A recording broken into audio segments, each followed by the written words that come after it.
하나님이 하십니다. 우리 어풍과 인사합니다. 참 잘 나왔습니다. 큰 은혜 받으시길 바랍니다.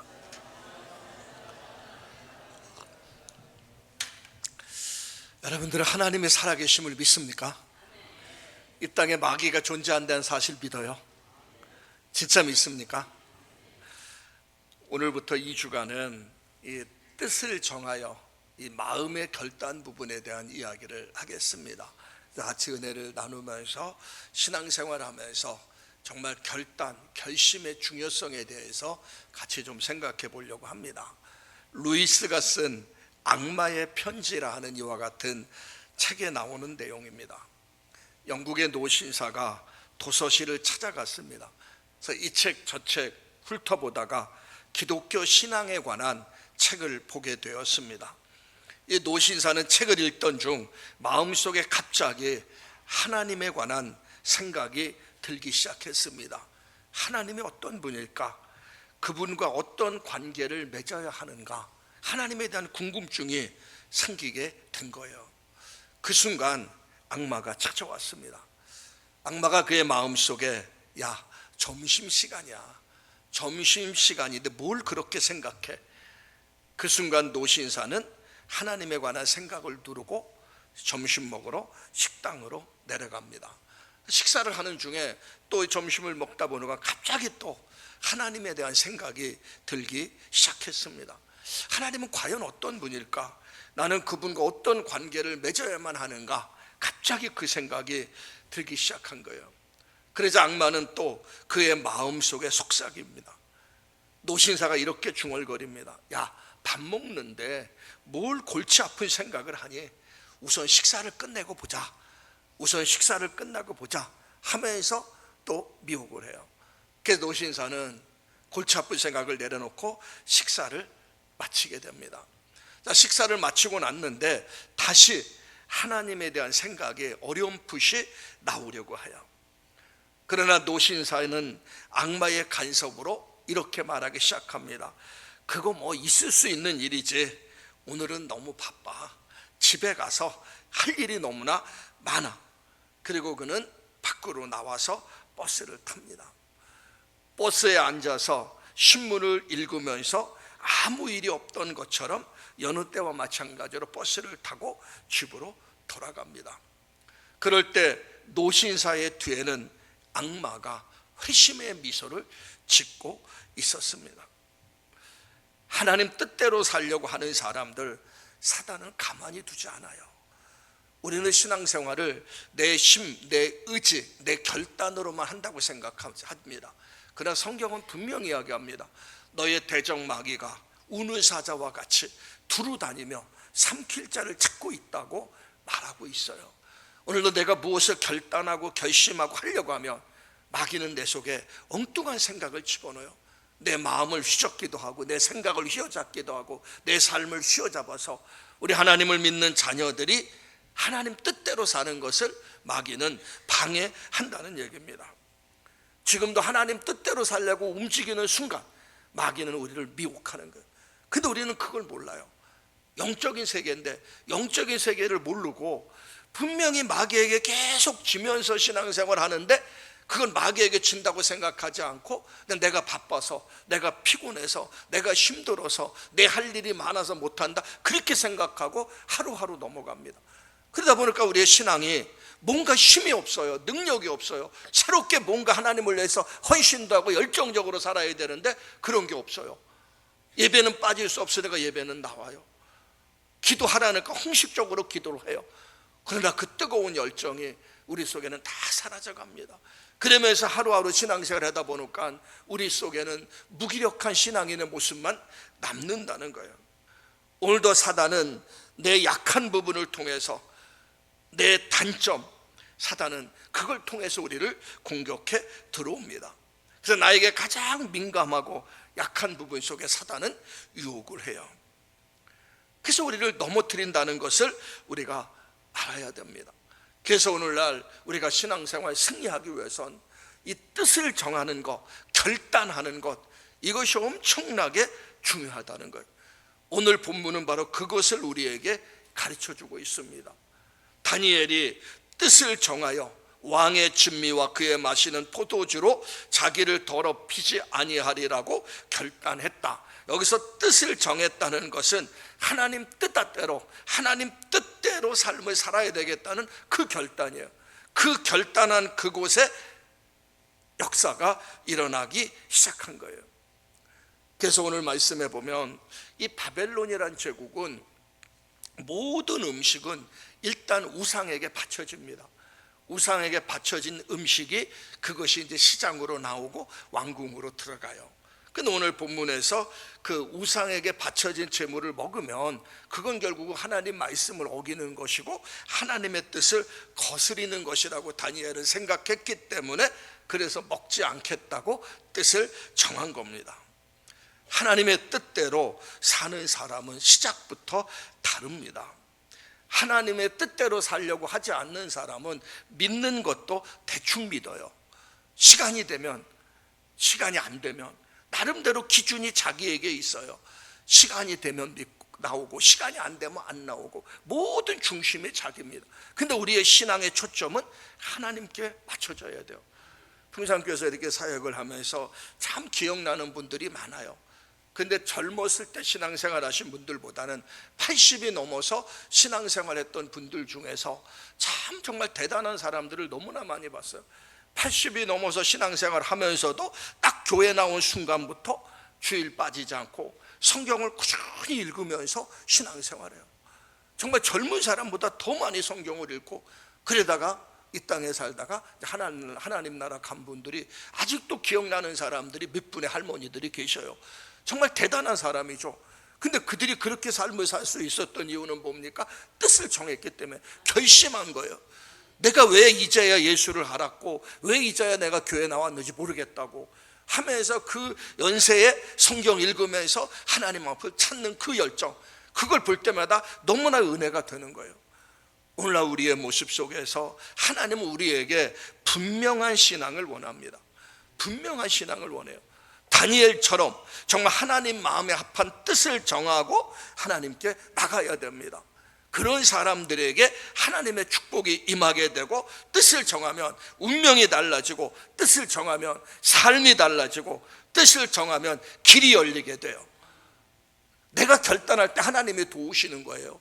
내가 결단하지 않으면 하나님이 도울 수가 없어요.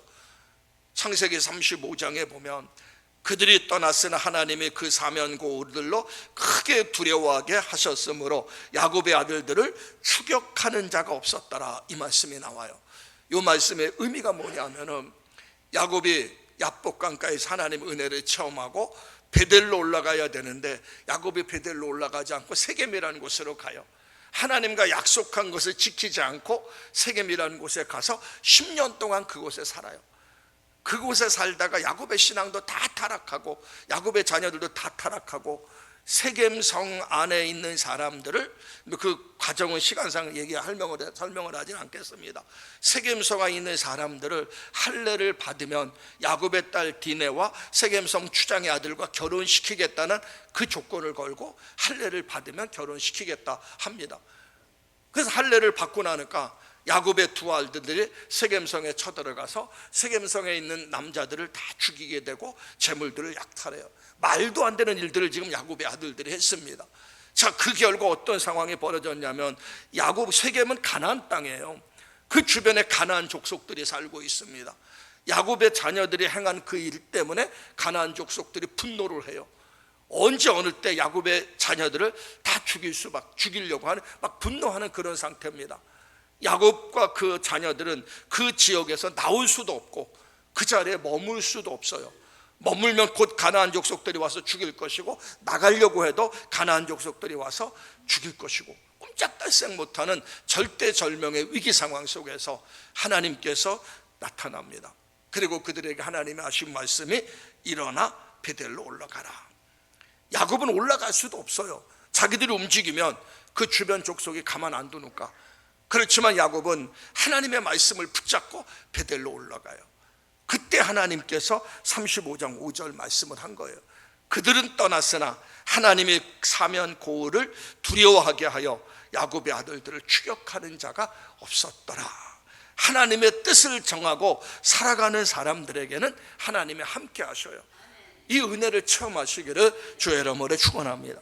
자, 그렇다면 다니엘이 하나님의 뜻을 정했는데 어떤 뜻을 정했는가? 세 가지만 좀 생각해 보면서 은혜를 나누려고 합니다. 먼저 첫 번째는 다니엘서 1장 8절입니다. 저 말씀 같이 한번 있습니다. 시작. 다니엘은 뜻을 정하여 왕의 음식과 그가 마시는 포도주로 자기를 더럽히지 아니하리라 하고 자기를 더럽히지 아니하도록 환관장에 구하니. 이 말의 의미는 뭐냐면 나는 하나님의 말씀대로 살겠다고 결단을 한 거예요. 나는 하나님의 말씀대로 살겠다. 지금 다니엘은 예루살렘에서 하나님의 말씀을 배우면서 성장을 했습니다. 근데 유다 나라가 바벨론의 침공을 받아서 다니엘은 지금 포로로 바벨론에 잡혀온 상황이에요. 예루살렘에서 바벨론으로 끌려가게 됐다는 겁니다. 그러면서 다니엘의 환경은 완전히 뒤바뀌어 버려요. 하나님의 말씀을 배우던 다니엘이 이제 바벨론에 끌려와서 갈대아 학문을 배우게 되고 히브리 말 대신 갈대아 방언을 사용하게 됩니다. 다니엘의 이름 자체의 뜻이 뭐냐면 하나님은 나의 재판장이란 뜻이에요. 근데 다니엘의 이름 자체도 벨드사살로 바꿔놓아버려요. 이 벨드사살이란 뜻이 뭐냐면 여신이여 나를 보호하소서. 이게 바로 벨드사살의 뜻입니다. 그러니까 다니엘을 둘러싸고 있는 환경은 하나님을 바로 섬길 수 없는 그런 환경이에요. 하나님의 말씀대로 살 수 없는 그런 환경입니다. 그런 환경 가운데서 다니엘은 결단한 거예요. 나는 하나님의 말씀대로 살겠다. 나는 하나님의 말씀대로 살겠다. 지금 이 상황은 말씀대로 살 수 없는 상황이에요. 그렇지만 다니엘은 하나님의 말씀대로 살겠다고 뜻을 정하게 됩니다. 다니엘은 자신의 유익과 편안함과 기회주의자의 삶을 살길 원치 않았습니다. 어떤 상황이 전개되든지 하나님 말씀대로 살겠다고 결단을 해요. 그 결단이 바로 오늘 1장 8절 말씀입니다. 이 당시 아까 서두에서 말씀드렸지만 왕이 하사하는 바벨론 음식은 다 우상에게 바쳐진 음식이에요. 그래서 바벨론 신전에 바쳐진 것이 왕궁으로 흘러들어옵니다. 그 음식을 왕이 지금 다니엘과 다니엘의 친구들에게 내린 거예요. 그 다니엘은 그 음식을 먹을 수가 없어요. 왜냐하면 우상에게 바쳐진 거니까. 성경 말씀에 우상에게 바쳐진 제물을 먹지 말라고 했는데 그걸 어떻게 먹을 수가 있습니까? 그런데 다니엘이 먹지 않으면 지금 다니엘의 상황은 어떤 상황입니까? 포로로 잡혀온 상황이에요. 자기가 먹지 않으면 자신에게 어떤 위험이 닥칠 줄 몰라요. 다니엘은 선택권이 없습니다. 왕이 내린 음식이기 때문에 먹어야 돼요. 그래서 다니엘은 믿음으로 결단합니다. 자기가 이 음식을 먹으면 자기에게 어떤 위험이 올 줄 알지만은 다니엘은 믿음으로 결단을 해요. 그게 무슨 결단입니까? 나는 말씀대로 살겠다. 나는 말씀대로 살겠다. 말씀이 내 신앙의 표준이다. 내가 말씀에 어긋난 일을 하지 않을 것이고 말씀 앞에 난 순종하며 살겠다. 결단을 해요. 사실 이것은 힘든 결단입니다. 말도 안 되는 결단이에요. 그의 다니엘은 하나님 말씀대로 살겠다는 그 결단을 한 순간 하나님은 다니엘을 도우셔요. 지혜를 주시고 환관장의 마음을 바꿔주시고 채식을 먹고 한번 시험해 보라고 했을 때 채식을 먹고 나니까는 고기를 먹은 사람보다 더 좋아지고 그래서 채식만 먹는 이런 결과가 생기게 됐다는 거예요. 말씀대로 살겠다고 뜻을 정한 곳에 하나님이 함께 하셨고 그리고 뜻을 정한 인생 속에 하나님이 그의 삶을 축복하셔서 시대를 초월한 형통한 복을 누리는 위대한 하나님의 자녀가 될 수가 있었던 거예요. 오늘날 우리가 신앙생활하면서 환경 따라 신앙생활하면은 하나님이 그 인생을 이끌어갈 수가 없어요. 하나님의 자녀의 신앙의 표준은 하나님의 말씀이에요. 어떠한 삶의 환경 속에서도 내가 말씀대로 살겠다. 말씀이 내 신앙의 표준이 되시기를 주의 이름으로 축원합니다. 이게 첫 번째 다니엘의 결단입니다. 이때 다니엘의 나이가 15살입니다. 15살에 이런 결단 아무나 할 수 없어요. 그러나 내가 결단하면 그 결단이 내 인생을 위대한 인생으로 만들어 가는 겁니다. 자, 두 번째 결단입니다. 다니엘서 6장 10절을 봅니다. 다니엘 6절 말씀 같이 한번 읽습니다. 시작.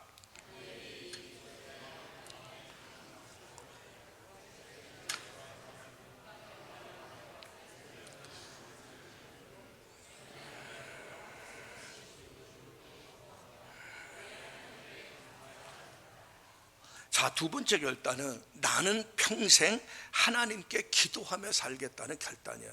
저 말씀이 쓰여질 때가 다니엘의 나이가 80세입니다. 다니엘이 15살 때 포로로 잡혀와서 나는 하나님 말씀대로 살겠다고 결단했고, 그 결단 뒤에 또 기도한 게 뭐냐면 나는 평생 기도하며 살겠다. 비록 포로로 잡혀왔지만 예루살렘을 향해 창문을 열고 하루에 3번씩 나는 기도하며 살겠다고 다니엘은 결단을 했고, 그 결단대로 65년이 지났어요. 80세가 되었을지라도 자기는 기도하며 살고 있는 다니엘의 모습을 보게 됩니다. 아까 성경 다니엘서 6장 10절에 보면 전에 하던 대로 하루에 3번씩 무릎을 꿇고 하나님 앞에 기도했다고 분명히 말씀하고 있는 거예요. 다니엘의 기도는 뜻을 정한 기도였어요. 뜻을 정한 기도였기 때문에 우선권이 거기에 있었고, 다른 어느 곳에 영향을 받지 않았고 변할 수가 없는 거예요. 지금 다니엘이 기도하면 지금 어떤 상황이 다니엘에게 전개될 줄 다니엘은 알고 있어요. 지금 다니엘이 이때 기도하면 다니엘의 정적들이 다니엘을 옭아매려고 올무를 맸어요. 그 말씀이 어떤 말씀이냐면 다니엘서 6장 7절 말씀입니다. 저 말씀 같이 한번 읽습니다. 시작. 간언히 의논하고 왕에게 한 법을 세우며 한 금령을 정하실 것을 구하나이다. 왕이여, 그것은 곧 이제부터 30일 동안 누구든지 왕 위에 어떤 사람에게 무엇을 구하면 사자굴에 던져넣을 것이라. 저 말의 의미는 뭐냐면요, 다니엘은 일평생 기도하며 사는데 다니엘이 바벨론의 총리가 됐어요.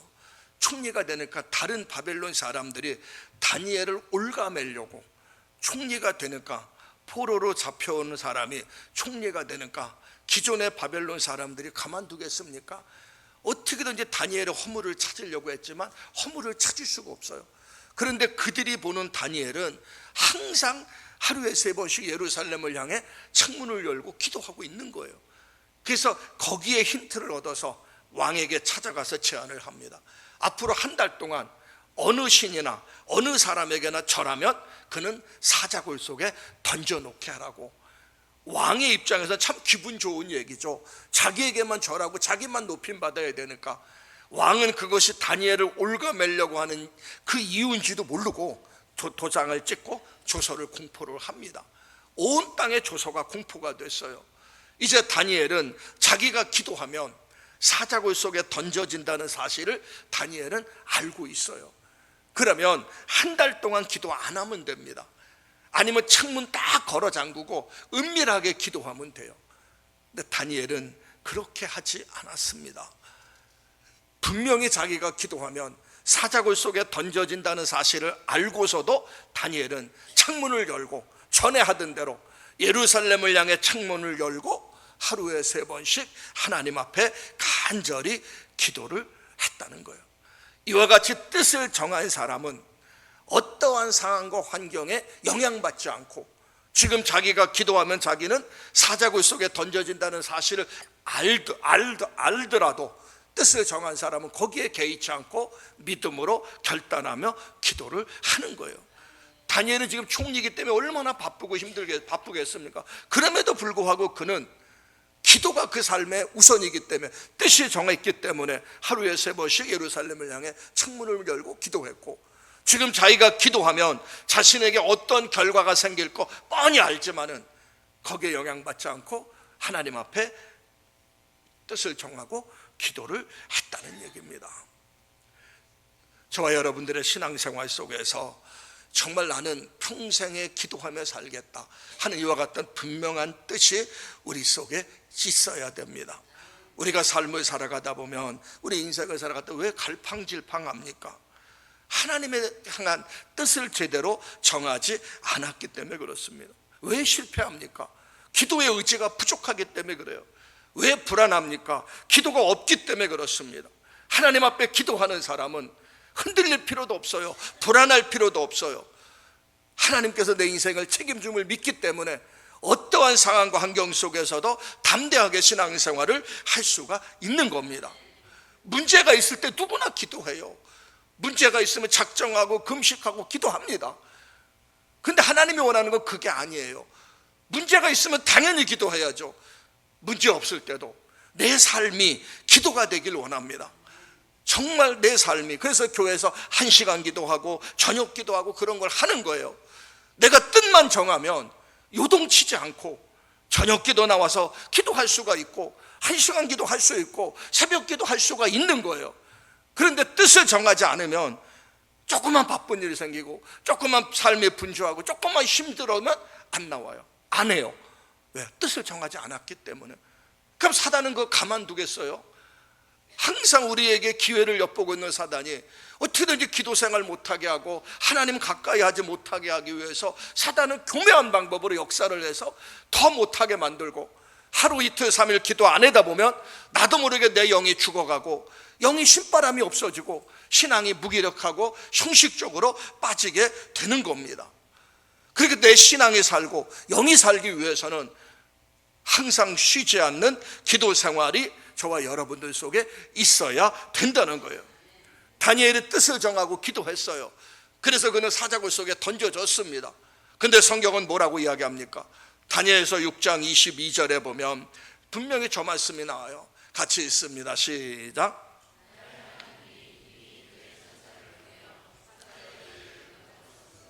사자들이 나를 상해하지 못했다. 보세요. 하나님의 뜻을 앞세우고 나갈 때, 하나님의 뜻을 정하고 움직일 때 하나님은 결코 우리를 버리지 않아요. 다니엘이 사자굴 속에 던져졌어요. 그렇지만 하나님께서 사자들의 입을 막으셨어요. 천사들을 보내서 사자들의 입을 봉함으로 사자들이 다니엘을 죽이지 못했습니다. 그 다니엘은 무사히 사자굴 속에서 건져내요. 근데 다니엘을 올가매려고 음모를 꾸민 사람들을 사자굴 속에 집어넣어요, 왕이. 그러니까 한순간에 그들은 사자밥이 되는 거예요. 이와 같이 내가 뜻을 정하며 나갈 때 하나님께서는 우리의 삶을 책임지고 이끌어 주신다는 거예요. 많은 사람들이 막상 기도하지 못하는 이유가 뭔지 아세요? 바쁘기 때문에, 피곤하기 때문에, 힘들기 때문에 아니에요. 기도를 선택의 문제로 생각하기 때문에 그래요. 선택의 문제. 우리는 무조건 기도해야 삽니다. 내 삶의 우선순위가 기도가 돼야 되는 거예요. 숨을 쉴까 말까, 숨을 쉴까 말까 생각하고 숨을 쉬는 사람 없어요. 왜? 숨은 자연스럽게 그냥 쉬는 겁니다. 기도는 영혼의 호흡이라는 얘기 수없이 들었어요. 영혼의 호흡이에요. 그러니까 기도는 선택이 아니고, 기도하지 않으면 내 영이 죽는 거예요. 근데 기도를 우리는 선택이라고 생각해요. 문제 있을 때, 특별 새벽 기도 때, 뭐 할 때만 기도한다, 그렇게 생각을 합니다. 기도는 선택이 아닙니다. 기도하지 않을 가능성 자체를 없애고 무조건 기도의 뜻을 정하고 나는 평생 기도하며 살겠다 결단하며 움직일 때 하나님이 나를 도우셔서 기도의 사람이 되고, 내가 기도할 때 내 영이 살고 하나님이 나를 통해서 하시고자 하는 놀라운 일들이 이루어지게 되는 겁니다. 내가 기도할 때 하나님이 나를 도우시고 내 삶이 위대한 인생이 될 수가 있는 거예요. 기도 하나님이 우리에게 주신 특권이요 축복입니다. 아무에게나 기도 못해요. 예수 믿는 사람 기도 못합니다. 우리 예수 믿는 저와 여러분들에게 주신 특권이고 축복이에요. 하나님은 기도를 통해 일해요. 성경에 분명히 말씀하고 있죠. 일을 행하는 여호와, 그것을 만들며 성취하는 여호와, 그 이름을 여호와라 하는 이가 이같이 이르노라. 너는 내게 부르짖으라. 내가 내게 응답하겠고 내가 알지 못하는 크고 은밀한 일을 내게 보이리라. 분명히 하나님이 약속했지 않습니까? 부르짖으면 내가 알지 못하는 크고 은밀한 일을 내게 보이리라. 내 입을 크게 열라. 그래야 내가 채우리라. 구하라 주실 것이요 찾으라 찾을 것이요 문을 두드리라 열릴 것이라. 구하는 이마다 얻을 것이고 찾는 이마다 찾을 것이고 두드리는 이마다 열릴 것이니라. 수없이 놀라운 축복의 말씀 있지 않습니까? 다니엘처럼 뜻을 정하고 나는 평생에 하나님 앞에 기도하며 살겠다, 뜻을 정하고 기도가 삶의 우선권이 되시기를 주의 이름으로 축원하며. 자, 세 번째입니다. 다니엘서 6장 10절을 한번 다시 봅니다. 자, 맨 끝에 말씀 있죠. 전에 하던 대로 하루 3번씩 무릎을 꿇고 기도하며 그의 하나님께 감사하였더라, 이 말씀이에요. 감사하며 살겠다, 나는 평생 감사하며 살겠다, 이 결단이에요. 사실 저 결단은요 참 힘든 상황입니다. 왜? 지금이 감사할 수 있는 상황이 아니지 않습니까? 지금 자기가 기도하면 바로 사자굴 속에 던져져요. 기도하면 바로 사자굴 속에 던져져요. 그러면 일반적으로 우리는 그렇게 생각합니다. 하나님이 막아주셔야 되지, 내가 잘못한 것도 아니고 내가 예루살렘에 와서 늘 기도하는데 하나님 조금 막아주셔야 되지. 불평하고 원망할 수 있어요. 상식적인 게 아닙니까? 그게 아닙니까? 하나님이 막아주셔야 되지. 잘못된 것도 아니고 내가 기도하는데 기도하면 사자굴 속에 던져진다는 그 조소를 하나님이 막아주셔야 되지. 당연히 그렇게 나올 수가 있습니다. 그러나 다니엘은 그 상황 속에서 자기가 기도하면 사자굴 속에 던져진다는 걸 알고 기도하면서도 뭐가 밑바탕 깔렸습니까? 감사함으로 하나님 앞에 기도했어요.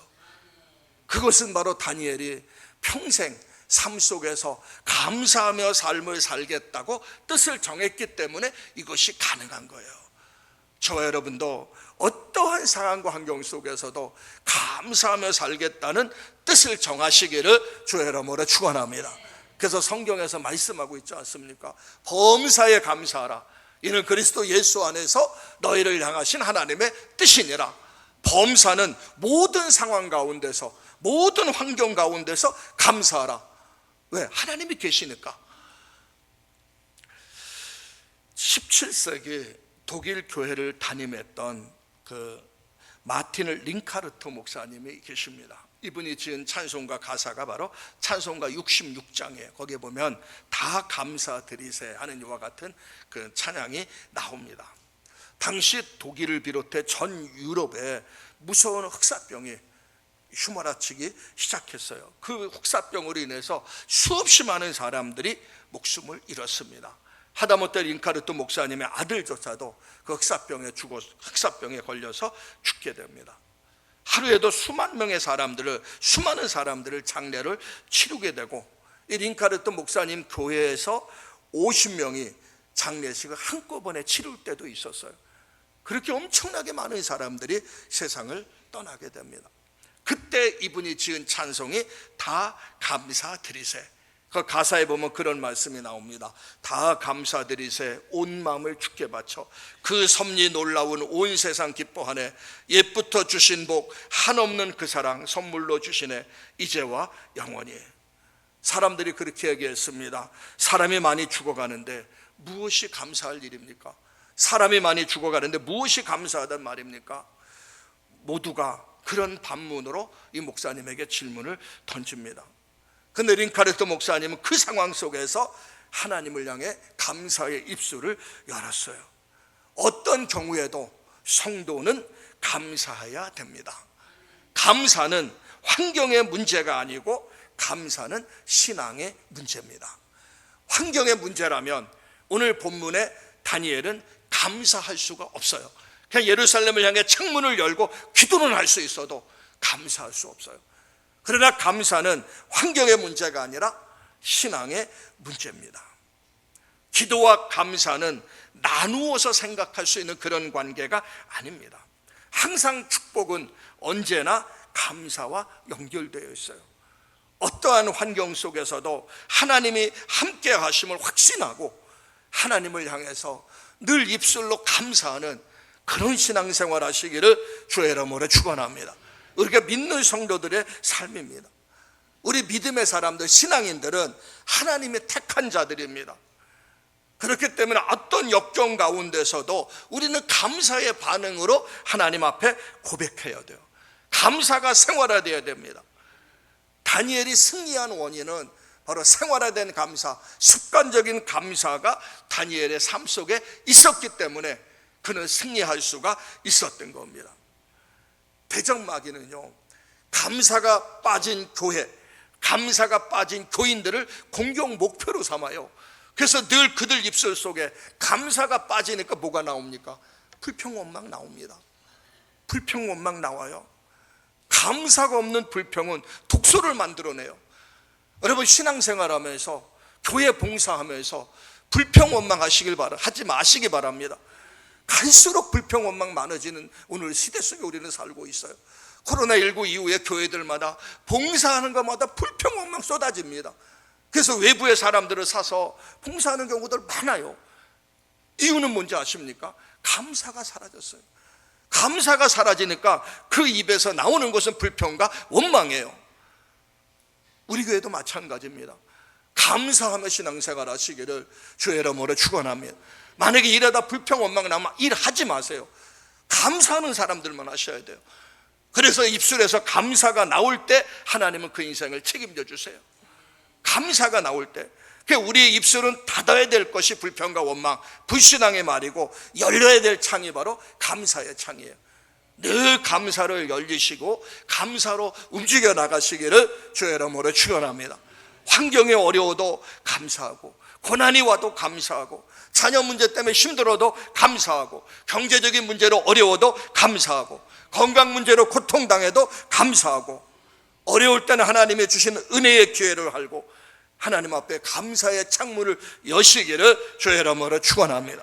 다니엘이 예루살렘을 향해서 감사의 창문을 열고 기도할 때 그에게 하나님의 은혜가 임한 것처럼 저와 여러분들에게도 이런 동일한 은혜가 넘치시기를 주의 이름으로 축원합니다. 제가 지난주에 그 백암에 있는 그 샘물 호스피스 병원을 갔다 왔어요. 우리 기아대척 하남 이사회에서 그 병원을 갔다 왔는데, 그 병원에 갔다 와서 제가 해답을 찾은 게 있어요. 제가 우리 교회를 보면서 늘 항상 그 물음을 던졌습니다. 지역사회를 봉사하는 교회가 된다, 이웃을 섬겨야 된다, 이런 거 늘 머릿속에 있고, 어떻게 하면 지역사회를 봉사할까, 이웃을 섬길까, 이런 생각을 하면서 때로는 고아원도 가고, 때로는 양로원도 가고, 때로는 독거노인들에게 반찬도 해주고, 또는 발 마사지 팀을 구성해서 양로원들 가다 발 마사지 하고, 이렇게 했는데, 하면서도 늘 마음에 금이 이건 아닌데, 왜냐하면 진정한 기쁨과 감사가 넘쳐서 지속적인 봉사와 섬김이 있어야 되고, 이건 아닌데 하면서 가고 얼마 하다 또 못하고 이렇게 하면서도 아직도 물음이 도와야 되고 선교해야 되고 봉사해야 된다. 그래서 제가 연말에 사무총회 하면서 그런 얘기를 드린 적이 있어요. 우리가 워십팀도 있고 찬양팀도 있고 노래 잘하는 분도 있는데, 그래서 이런 분들 같이 군부대도 가고 좀 가서 봉사도 했으면 좋겠다 하는데, 그래서 이제 군부대 쪽도 알아봤어요. 우리 교단에 군목들이 있는 것도 알아봤고, 근데 그것도 단 일회성 행사에 끝나는 것이고, 그냥 우리가 가서 봉사한다는 의미만 있지 진정으로 내가 은혜를 받고 도전받고 변화되지는 못해요. 근데 이번 샘물 호스피스를 갔는데, 그 호스피스를 가게 된 이유는 지금 호스피스 병원 회장이 우리 이제 기아대책의 이사장이었어요.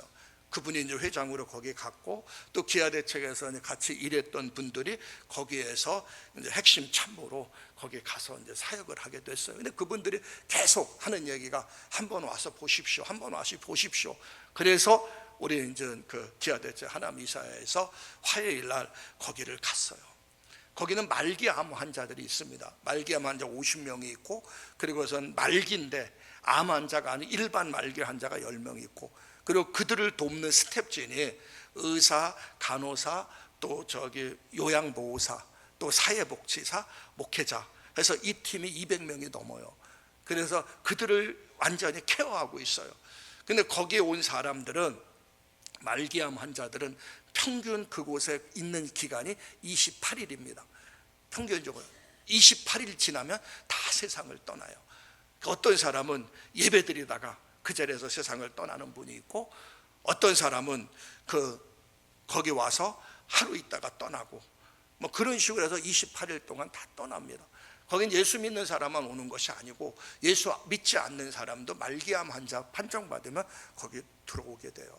들어오게 되는데 그들을 섬기는 사람들, 아까 말했죠, 의사도 많고 목회자도 5명이 있고 요양보호사도 많고 사회복지사도 많고 또 돕는 봉사자들이 너무나 많은데 이들이 다 천사입니다. 그 이사장이 이번에 가서 얘기를 들으면서 저들의 얼굴을 보면 여기 있는 사람들이 예수를 안 믿을 수밖에 없어요. 믿을 수밖에 없습니다. 저들이 봉사하고 섬기고 헌신하는 모습을 통해서, 그래서 말기암 환자들이 와갖고 그들이 말기암 환자들이 와서 예수 안 믿는 사람도 그곳에서 예수 믿고 세상 떠나는 분들도 많이 있다는 거예요. 그래서 여기가 예배가 낮과 저녁 2번의 예배가 있는데 이 예배 때마다 외부 목사님들과 또 외부의 팀들이 와서 도와주고 있다는 겁니다. 그래서 거기서 이제 만약에 외부에 와서 우리가 이제 말씀 전하고 이제 공연을 하면은 이분들이 침대째 나올 수 있는 분도 있지만은 거의 대부분은 못 나와서, 나올 수 있는 분은 1-2명 되고 또 아마 보호자 같은 경우는 올 수도 있지만 이 영상으로 병실에서 다 말씀 듣고 공연하는 걸 다 보여요. 그 자리에서 그거 듣다가 세상을 또 떠나는 분이 있고요. 그것이 바로 거기에요. 거기 가서 딱 보면서 여기구나, 우리가 진짜 봉사하고 섬기고 희생해야 될 곳이 여기구나. 거기서는 2박 3일 동안 수련회 프로그램도 있어요. 그래서 청년들이, 학생들이 거기 와서 2박 3일 동안 동계 수련회, 여름 수련회 합니다. 다 무료예요. 그 여름 수련회 하면서 거기서 진짜 인생의 의미를 발견하고 봉사와 섬김의 중요성도 발견하게 됩니다. 그리고 병실에 들어가서 말기암 환자들을 서비스를 해요. 섬겨요. 그래서 이제 우리가 예전에 발 마사지 팀이 있었는데 발 마사지 해주고 서비스 해주고 또 이제 봉사 목욕도 시켜주고 이런 실제적인 사역을 하는 거예요. 인력이 너무나 딸려갖고 케어할 부분들은 너무나 많은데, 그러니까 수없이 많은 자원봉사들이 필요합니다. 그래서 가서 보고서 여기구나, 진짜 봉사할 만한 곳이 여기구나. 우리도 은혜 받고 또 우리가 복음을 전하고 그들에게 할 때 그들도 은혜 받고 예수 믿고 그곳에서 우리가 많은 도전도 받고 깨달음도 받아야 되겠구나. 그래서 그 생각을 했습니다. 그럼 우리도 가서 봉사를 해야 되겠다. 일단 여름이 지나고 나면은 이제 구체적으로 봉사할 수 있는 방안을 좀 생각하려고 합니다. 그러니까 아무튼 그것이 가능한 이유가 뭐냐? 감사해서요. 그래서 말기암 환자로 세상을 떠났는데 그의 부인이 너무나 감사하니까 그곳에 자원봉사자로 남아서 그곳에 봉사하고, 그의 가족들이 너무나 감사하니까 후원자가 되어서 후원을 하고, 그러면서 그 병원이 우리나라 그렇게 큰 데가 없어요. 그래서 그 병원이 계속 돌아가면서 위대한 하나님의 역사가 일어나게 되는 겁니다. 예수 믿는 사람들이 이 땅의 삶으로 끝나는 것이 아니고 죽음 이후에 진짜 삶이 우리에게 있는데, 짧은 인생 우리가 어떻게 삶을 살아갈 것인가. 내 중심의 신앙생활하면 항상 늘 불평이고 불만이고 더 채우려고 합니다. 그렇지만 내가 갖고 있는 작은 것 갖고라도 나누고 베풀며 섬기면 더 주고 싶고 더 나누고 싶고 더 베풀고 싶고, 거기에 기쁨이 있고 거기에 은혜가 있고 거기에 행복이 있는 거예요. 아름다운 섬김이 감사의 모습을 통해서 우리의 삶 속에 넘치시기를 주의 이름으로 축원합니다. 오늘 본문에서 다니엘이 뜻을 정하고 움직였어요. 그럴 때 하나님은 다니엘과 세 친구들에게 축복을 줬어요. 어떤 축복을 줬냐 하면 다니엘서 1장 10절을 봅니다. 같이 읽습니다. 시작.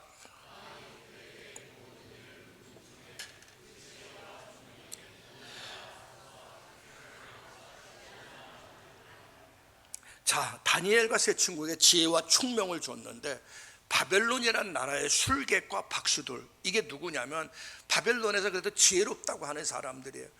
그들보다 10배나 더하는 축복을 하나님이 다니엘과 그 친구들에게 줬어요. 뜻을 정하고 움직이니까 그 인생을 하나님이 책임져 주신 거예요. 그래서 다니엘서 6장 보면은 다니엘에게 시대를 초월하는 형통의 복을 하나님이 주신 겁니다. 말씀 예화 하나 들고 모든 걸 마치겠습니다. 남한산성교회에 이주한 어린이라고 있어요. 초등학교 2학년입니다. 초등학교 2학년인데 그 가족의 새 가족으로 나온 지 3년이 됐어요. 그 가족이. 그래서 아빠는 안산에서 식당을 하고 엄마는 남한산성에서 식당을 합니다. 주한이가 처음에 나와서 신앙생활 하는데 그 교회는 달란트 제도가 있어요. 예배 나오면 1달란트, 전도하면 1달란트, 그 율동하면 1달란트, 성경 보면 1달란트, 달란트를 나눠줍니다. 근데 주한이는 아무것도 하지 않아요. 예배만 나오는 거로 끝이에요. 달란트에 관심도 없고, 전도도 하지 않고, 율동도 하지 않고, 성경 감성도 하지 않고, 아무것도 안 해요.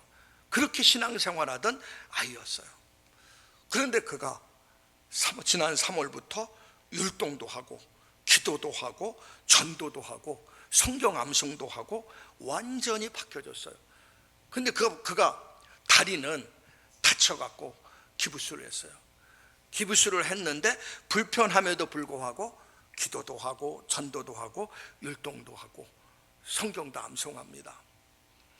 비 오는 날이면 문 앞에서 자기가 전도한 친구를 우산을 들고 기다리고, 자기 아빠도 기다리고, 아이가 180도 바뀐 거예요.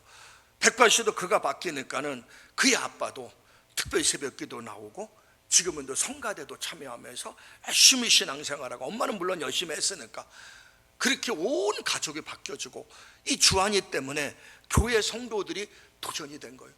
초등학교 2학년이 왜 저렇게 한순간에 바뀌었는가? 그래서 목사님이 주한이에게 질문을 던진 거예요. 야, 너 어떻게 해서 그렇게 갑자기 바뀌었냐? 그랬더니 주한이가 딱 한마디 합니다. 뜻을 정했습니다. 내가 이렇게 신앙생활하면 안 되지, 나도 제대로 신앙생활해야 되겠다. 뜻을 정했습니다. 그리고 나서 애가 움직인 거예요. 주일학교 아이의 절반이 주한이가 전도한 친구들이에요. 열심히 전도하고 지금 뜻을 정했고, 어린아이 초등학교 2학년 하나가 결단하고 움직이니까 부모가 바뀌고 교회가 바뀌어지고 주일학교가 붕된 거예요. 이게 바로 뜻을 정할 이유가 되는 겁니다. 오늘 다니엘이 뜻을 정했죠.